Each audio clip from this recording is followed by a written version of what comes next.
이게 대체 무슨 일이야? 말도 안 되잖아. 여기는 뉴욕의 어느 지하철역. 승강장에 수많은 사람들이 열차를 기다리고 있습니다. 하지만 잠시 후 열차를 기다리던 승객들은 무언가를 발견하더니 갑자기 웅성거리기 시작하는데요. 대체 이곳에서 무슨 일이 벌어진 건지 함께 알아보러 가실까요?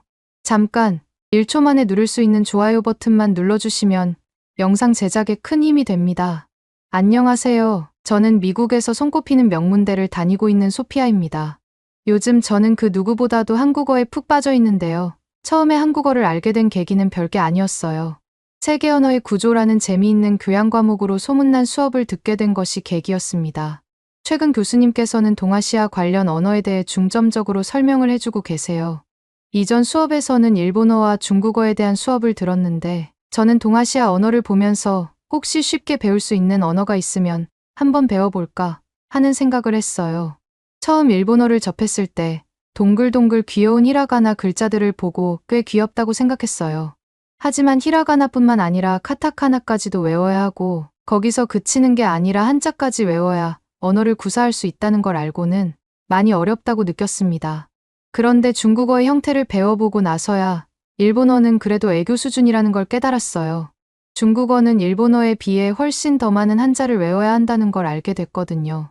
중국어를 하기 위해서는 수천 개의 한자를 사용해야 하고 표현할 수 있는 소리의 범위가 매우 제한적이라는 걸 보면서 저는 중국어를 배우다가 포기할 가능성이 많겠구나 싶었어요.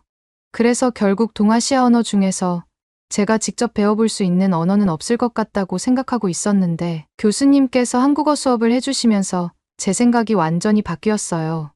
교수님께서는 수업을 시작하자마자 한국에 대한 콘텐츠를 하나라도 본 사람이 있는지 물어보셨어요.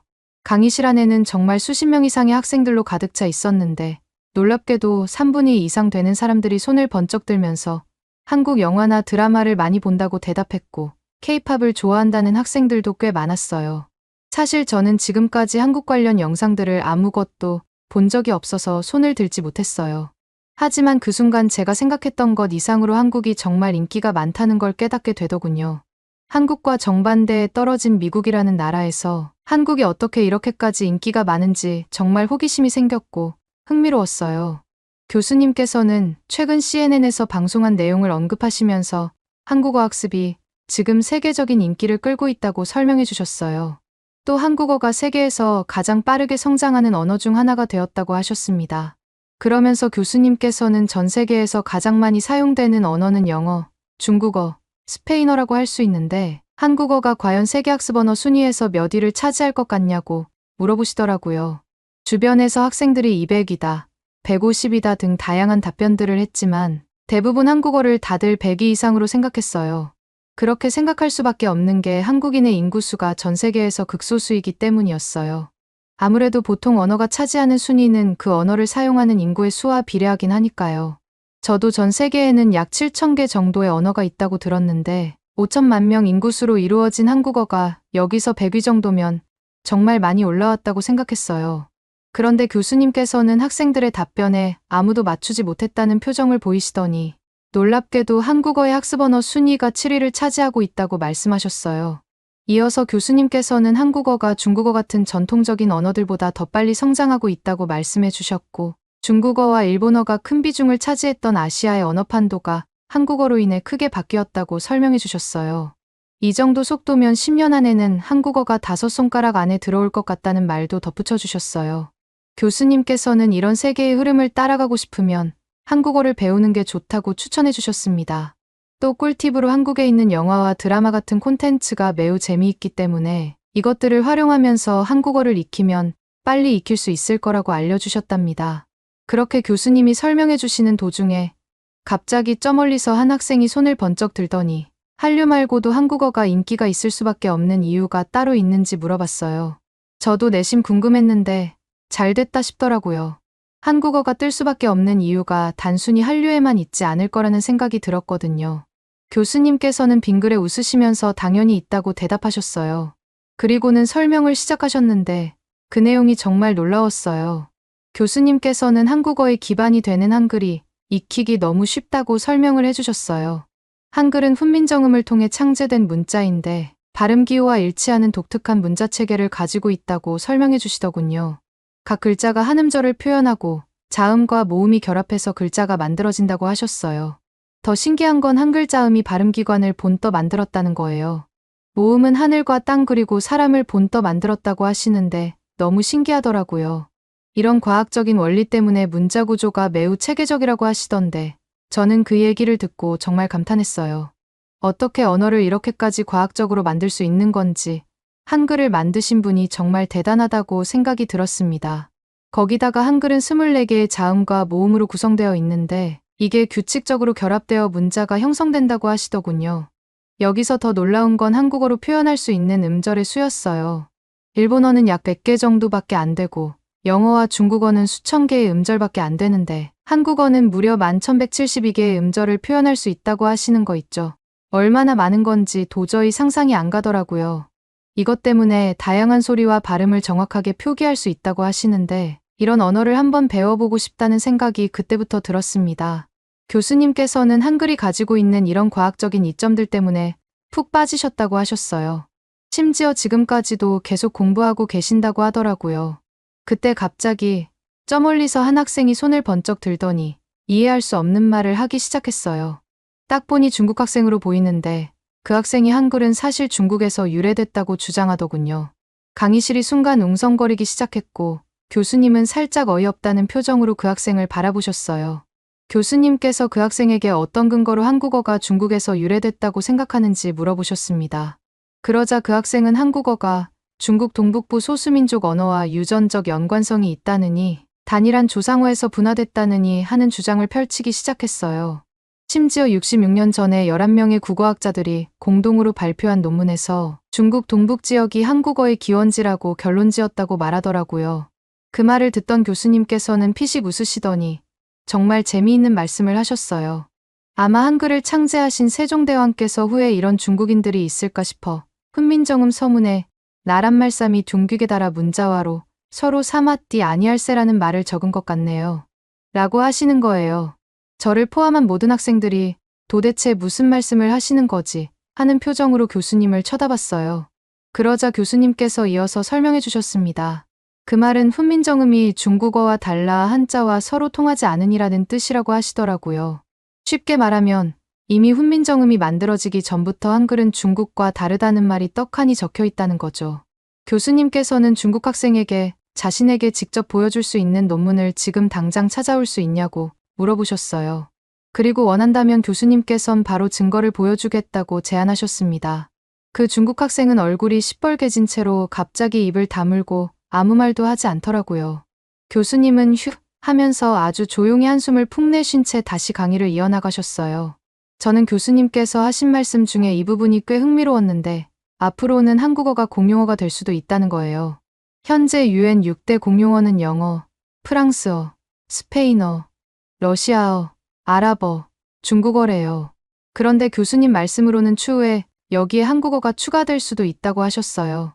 교수님께서는 한국어가 가지는 경제성 때문에 UN 공용어에 한국어가 들어가는 건 시간 문제라고 하셨어요. 그리고 이 경제성이 어디서 나오는지는 키보드를 예로 들어 설명해 주셨습니다. 그 예시 중에 하나가 바로 한국에서 쓰는 키보드에 대한 거였어요. 한국에서 쓰는 키보드를 보면 왼쪽에는 자음이 들어가 있고 오른쪽에는 모음이 들어가게끔 대칭으로 배치하는 구성으로 되어 있다고 설명하시더라고요. 그리고 자음과 모음이 이렇게 대칭으로 나열된 키보드를 쓰는 나라는 한국이 유일하다는 거 있죠? 이게 왜 그렇게까지 대단한지 이해가 못하는 학생들을 위해서 부가 설명을 해주셨는데 이런 구성 덕분에 왼손과 오른손이 글자를 저절로 조합해 입력할 수 있어서 다른 언어 타이핑보다 훨씬 빠른 타이핑이 가능하기 때문이라고 하시더라고요. 사실 저 같은 미국 사람들이 쓰는 키보드와는 많이 달라서 신기했답니다. 그런데 이것보다 더 신기한 게 있다고 하시더군요. 바로 스마트폰 키보드였어요. 한국에서는 이런 방식을 천지인 키보드 방식이라고 하는데 단순한 마침표가 아니라 점과 짝대기 두 개를 조합해 모든 모음을 만들어낸다고 하더군요. 이에 비해 영어 같은 경우는 알파벳이 모두 키보드에 있어야 된다고 하셨고 중국어나 일본어는 셀 수도 없이 많은 한자가 키보드에 필요해서 언어를 표현하기에 많이 힘들다고 했어요. 게다가 교수님은 한국어는 타국가에 비해 문맹률도 급격하게 낮은 만큼 언어를 배우기 쉬우니 관심 있는 사람들은 한번 배워보라고 말씀하셨어요. 저는 교수님께서 한국어에 관해 아주 자세히 설명을 해주셔서 한국어를 한번 배워보고 싶다는 생각이 들었어요. 오랜만에 동기부여가 제대로 된 거죠. 그래서 집에 가는 길에 한글책과 문법책을 여러 권 사서 기분 좋게 집으로 갔답니다. 제가 한글을 처음 봤을 때 느낌은 영어랑 매우 다른 모양으로 구성된 문자여서 되게 특이하다고 생각했고, 한글이 24개밖에 되질 않으니 하루 만에 다 외울 수 있어서 너무 쉬웠어요. 물론 그 뒤부터 단어와 문장을 만드는 게 어려워 공부하는 게 마냥 쉽지는 않았지만 확실히 중국어랑 일본어랑은 비교도 안 되게 쉽다는 걸 깨달을 수 있었어요. 저는 문장을 어느 정도 읽을 수 있을 즈음에 넷플릭스에서 한국 영화와 드라마를 하나하나 챙겨봤고, 한국 영화를 한 번 본 이후로는 점점 한국에 대한 매력에 빠져 도저히 끊을 수 없었답니다. 그 무렵쯤 제가 다니고 있는 학교에서는 한국의 대학교 중 한 곳에 갈 교환학생을 모집하고 있다는 공고를 보게 되었어요. 그걸 보는 순간 나를 위한 기회다라고 생각이 바로 들더라고요. 한국어로 말하는 것까지는 되려면 시간이 좀 걸릴 것 같았지만 그래도 어느 정도 한국어가 들리는 시점이어서 저에게는 아주 좋은 기회라고 생각했습니다. 망설일 시간이 없었어요.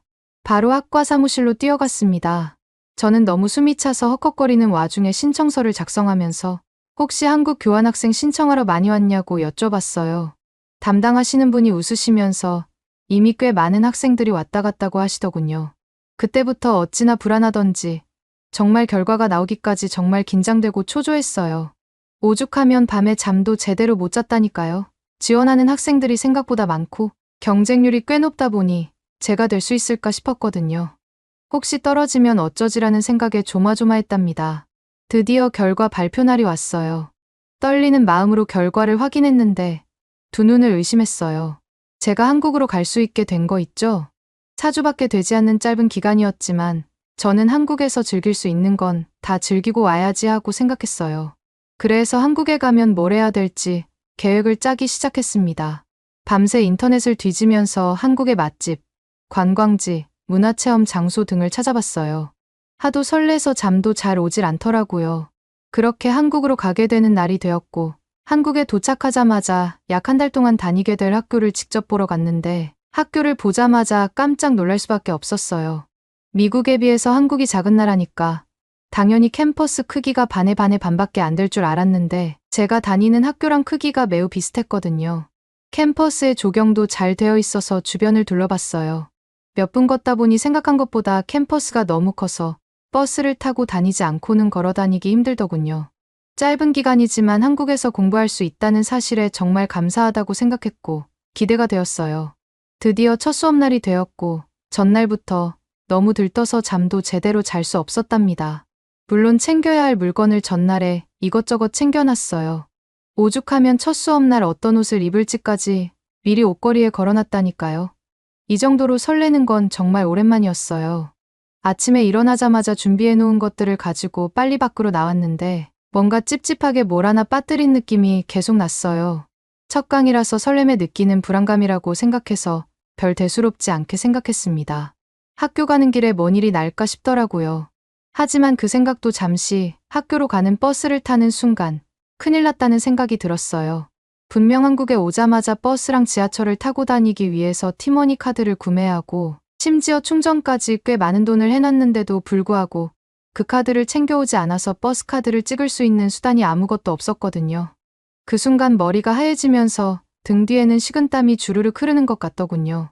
지금 버스에서 내리면 첫 수업에 100% 늦을 것 같아서 내리지도 못하겠고 그렇다고 돈이 없어서 타지도 못하고 허둥지둥하는 상태였어요. 버스카드를 찍는 카드기 앞쪽에 서서 주머니를 뒤적거리면서 찾고 가방 지퍼까지 열어가면서 찾았지만 카드는 발견할 수 없었습니다. 정말 눈앞이 캄캄해지는 것 같았어요. 어떻게 해야 되지 하면서 식은땀이 나려는 찰나 뒤에 있는 어떤 아주머니께서 두 명이요 하면서 카드를 찍으시더군요. 그러자 버스기사 아저씨는 저한테 손짓을 했고 저는 그 손짓을 보고 한 번 더 당황을 했습니다. 왜냐하면 그 손짓이 밖으로 나가라는 소린 줄 알고 밖으로 나가려고 했었거든요. 가방을 메고 버스 밖으로 나가려던 찰나 아주머니께서는 저에게 기사님께서는 학생 버스 요금을 냈으니 들어가도 된다는 손짓이었다고 설명을 해주셨어요. 저는 너무 감동받아 아주머니께 감사합니다라고 몇 번이고 인사를 고개 숙여 했습니다. 아주머니께서는 그런 저를 보시더니 어쩜 이렇게 인형같이 생긴 학생이 한국어도 잘하냐면서 칭찬을 많이 해주셨어요. 저는 지금까지 열심히 배운 한국어를 드디어 써먹는구나 하면서 기뻐했고 아주머니 칭찬에 괜히 부끄러워져 구석자리로 가서 앉았어요. 처음 들어보는 칭찬에 얼굴이 빨개져서 귀까지 달아오르는 게 느껴지더라고요. 그렇게 아주머니 덕분에 도착한 학교에서 들은 첫 수업에서는 한국어를 할 줄 아는 학생들은 한국어로 자기소개를 하고 한국어를 할 줄 모르는 학생들은 영어로 자기소개를 하는 시간을 가졌어요. 저는 한국어를 할 줄 알았기 때문에 한국어로 준비한 자기소개를 했는데 너무 긴장돼서 손이 벌벌 떨리더라고요. 그래도 용기를 내서 천천히 또박또박 말했답니다. 그런 제 자기소개를 들으신 교수님께서는 한국어를 어떻게 이렇게 잘하냐고 칭찬을 많이 해주셨어요. 그 말씀을 듣는 순간 가슴이 뿌듯해지면서 지금까지 열심히 한국어를 공부하길 너무 잘했다는 생각이 들었어요. 첫 수업은 가볍게 OT만 하는 거였기 때문에 그렇게 자기소개 정도만 하고 앞으로의 수업 방향에 대해 설명해 주시고 가볍게 끝났답니다. 그렇게 수업이 끝나자마자 제가 한국에 오게 되면 꼭 가고 싶었던 곳으로 가보기로 했어요. 어디였냐고요? 바로 서촌마을이었어요. 서울에 다른 곳 갈 곳도 많은데 왜 하필 서촌으로 가냐고 생각하는 분들도 계실 것 같네요. 서촌을 영어로 하면 웨스트빌리지거든요. 제가 살고 있는 뉴욕에서 제일 사랑하는 동네가 웨스트빌리지인데 이름도 비슷하고 여러모로 닮은 구석이 있다는 후기들이 있길래 꼭 가보고 싶었답니다. 뉴욕에 있는 웨스트빌리지는 맨해튼의 다른 지역과는 달리 낮은 건물로 이루어진 동네예요. 아기자기한 카페부터 근사한 파인다이닝까지 가볼 만한 곳이 정말 다양하거든요. 게다가 음악가와 시인, 예술가가 활동하던 근거지라는 점도 서촌이랑 비슷하답니다. 서촌마을은 아직 재개발이 이루어지지 않은 곳이 많아서 한옥이 많이 남아있다고 들었어요. 그래서 더 가보고 싶었습니다. 막상 가보니까 정말 신기하더라고요. 차도 다니지 못하는 좁은 골목도 있고 한국 드라마에서 봤던 것 같은 회장님 저택도 있고 진짜 드라마에 나온 집 같아서 너무 신기했어요.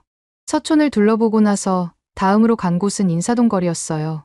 다행히 서촌이랑 멀지 않아서 쉽게 갈 수 있었습니다. 한국에 와서 느낀 게 있는데 생각한 것보다 한국에서는 영어로 된 간판이 굉장히 많다는 거였어요. 저는 한글을 공부하면서 온전히 한글 간판만 있는 곳은 없을까 싶은 생각이 들었답니다. 그래서 열심히 찾아봤는데 인사동이 딱이더라고요. 한글을 보면 왠지 모르게 반듯반듯한 느낌이 들어서 안정감이 느껴져요. 그래서인지 인사동에서 한글 간판을 봤을 때 심리적으로 안정감이 느껴지더라고요. 그리고 주변에 있는 한글 간판을 모두 읽을 수 있어서 너무 뿌듯했어요. 한국어를 배운 게 여기서 빛을 발한다는 느낌이 들었다고 할까요? 인사동 거리를 쭉 걸어가다 보니까 갑자기 청계천이라는 곳이 눈에 들어왔어요. 어떻게 도심 한복판에 이런 곳이 있을 수 있는지 믿기지 않더라고요. 높은 빌딩들 사이로 청계천의 맑은 물이 흐르는 모습이 너무 신기했어요. 뉴욕에서는 상상도 못할 광경이었거든요. 물론 뉴욕에도 강은 있지만 이렇게 도심 한가운데를 가로지르는 예쁜 하천은 없었던 걸로 기억해요. 청계천 옆으로 거닐고 싶어서 계단으로 내려가 봤는데 가까이 가보니까 물소리가 들리더라고요. 시끌벅적한 도심 속에서도 물소리가 들리는 게 신기해서 귀를 쫑긋 세워봤답니다. 물도 너무 맑아 보여서 손을 담그고 싶은 마음이 들 정도였어요. 하천 주변에 있는 산책로도 정말 좋더라고요. 마치 도심 속 작은 쉼터 같았어요. 사람들이 여유롭게 걷는 모습을 보니까 저도 괜히 여유로워지는 거 있죠? 그렇게 걷다가 잠시 청계천에 내려가서 멍하니 하천을 보고 있었는데 갑자기 배가 출출해지더라고요. 그때 주변에 광장시장이 있다는 걸 알게 됐어요. 버스나 지하철을 탈 수도 있었겠지만 전 평소에 걷는 걸 좋아해서 꽤 먼 거리인데도 불구하고 그냥 걸어가기로 했어요. 거리 곳곳을 직접 걸어다니면서 한국의 풍경을 좀 더 느끼고 싶었거든요. 그렇게 제가 광장시장에 도착해서 제일 먼저 간 곳이 어디였는지 아세요? 바로 떡볶이와 김밥을 파는 곳이었어요. 이곳 떡볶이와 김밥이 정말 맛있다고 소문이 자자해서 얼마나 맛있는지 꼭 먹어보고 싶었거든요. 떡볶이와 김밥을 시켰는데 오동통한 떡이 빨간 양념으로 감싸져 있는 걸 보니 솔직히 좀 겁이 나더라고요. 평소에 매운 걸 잘 못 먹는 편이라 과연 이렇게 빨간 떡볶이를 끝까지 먹을 수 있을까 싶어서 잠깐 고민했어요. 그래도 이미 시켰으니 맛이라도 봐야겠다는 생각에 종이컵에 물을 한가득 따라 놓고 한 손에는 이쑤시개로 찍은 떡볶이, 다른 한 손에는 물컵을 들고 두 눈을 꼭 감고 한 입 먹어봤어요. 그런데 이게 웬걸, 매콤한 맛은 있었지만 생각했던 것만큼 맵지 않은 거예요. 오히려 달짝지근한 맛이 더 강하더라고요. 제 입맛에 딱 맞아서 연달아 3개를 더 집어 먹었어요. 물론 계속 먹다 보니 점점 매워지긴 했지만요. 그래서 김밥을 한 입 먹어봤는데 하마터면 입에서 불이 날 뻔했어요. 다행히 맛있는 소스에 찍어 먹으니까 좀 진정되더라고요. 그러고 보니 미국에서 한국 음식하면 요즘 유명한 게 2가지 있어요. 불고기나 비빔밥보다도 불닭볶음면이랑 냉동김밥, 그리고 치킨이 더 유명하더라고요. 제가 한국어를 배우면서 한국에 대해 찾아봤을 때 갓 만든 김밥을 꼭 먹어보라는 말이 있더라고요. 근데 직접 이렇게 먹어보니까 왜 그런 말이 나왔는지 제대로 이해됐답니다. 그러다 문득 김밥에 떡볶이 국물을 찍어 먹으면 어떨까 싶어서 한번 해봤는데 이게 또 신세계더라고요.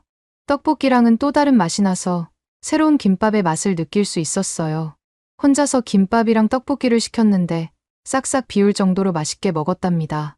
한국에 있는 동안 실용적인 한국어와 한국 문화를 많이 배울 수 있었고 꼭 가보고 싶었던 곳은 다 가보고 나서 미국으로 돌아왔어요. 한국에서 있었던 일들이 꿈처럼 빨리 지나갔지만 이번이 끝이 아니라고 생각해요. 앞으로 열심히 공부해서 대학 등록금은 장학금으로 받고 남는 용돈이랑 알바해서 번 돈으로 한 달 동안 한국 여행을 꼭 다시 가봐야겠다고 다짐했어요. 그렇게 굳은 결심을 하고 학교를 가려고 지하철을 탔어요. 평소처럼 익숙한 지하철 안내방송이 나오겠거니 했는데 갑자기 생각지도 못한 소리가 들리는 거예요. 처음에는 내가 잘못 들었나 싶어서 귀를 의심했어요. 오죽하면 한국에서 너무 좋았어서 뉴욕 들어와서도 한국어가 환청으로 들리는 건가 하는 생각도 들더라고요. 마침 한 번 더 흘러나오길래 이번에는 귀를 쫑긋 세우고 다시 한번 집중해서 들어봤어요. 그런데 제가 잘못 들은 게 아니더라고요. 뉴욕 지하철에서 안내방송을 들려주는 스피커가 워낙 좋지 않아서 내용을 전부 정확히 이해하지는 못했지만 뉴욕 지하철에서 안내방송을 들려주는 스피커가 워낙 좋지 않아서 내용을 전부 정확히 이해하지는 못했지만 퀸즈보로 플라자 접근성 개선 프로젝트로 인해 특정 구간에서 열차가 운행되지 않는다는 내용이었어요. 물론 안내방송의 모든 단어를 100% 이해할 순 없었지만 전체적인 내용을 파악할 수 있다는 사실에 너무 신났답니다. 깜짝 놀라서 눈을 번쩍 뜨고 주변을 둘러봤습니다. 주변을 둘러보니 다른 승객들도 놀란 표정으로 안내방송에 귀를 기울이고 있더라고요. 어떤 분들은 호기심 어린 눈으로 서로 바라보면서 소곤소곤 이야기를 나누고 있었어요. 그 모습을 보는데 한국어를 배우기 잘했다고 생각이 들면서 왠지 모르게 뿌듯해지는 거 있죠? 물론 들리는 안내방송이 한국에서 들었던 것만큼 정확한 한국어 발음은 아닌 것 같더라고요. 보통 뉴욕 지하철에서는 영어랑 스페인어, 중국어로 안내방송이 나오는 게 당연한데 갑자기 한국어가 들리니까 마치 제가 한국에 와 있는 것 같은 착각이 들었답니다. 사실 제가 살면서 뉴욕 지하철에서 한국어를 들을 거라고는 단 한 번도 생각해 본 적이 없었어요. 왜냐하면 뉴욕에 있는 한국인 인구가 스페인어를 하는 사람이나 중국인에 비해 훨씬 적잖아요. 그래서 더 놀라웠던 것 같아요. 곰곰이 생각해 보니까 뉴욕 내에서도 알게 모르게 한국어가 점점 늘어나는 것 같더라고요. 이런 경험을 하고 나니 제가 한국어를 배운 게 정말 잘한 일이었다는 걸 새삼 깨달았어요.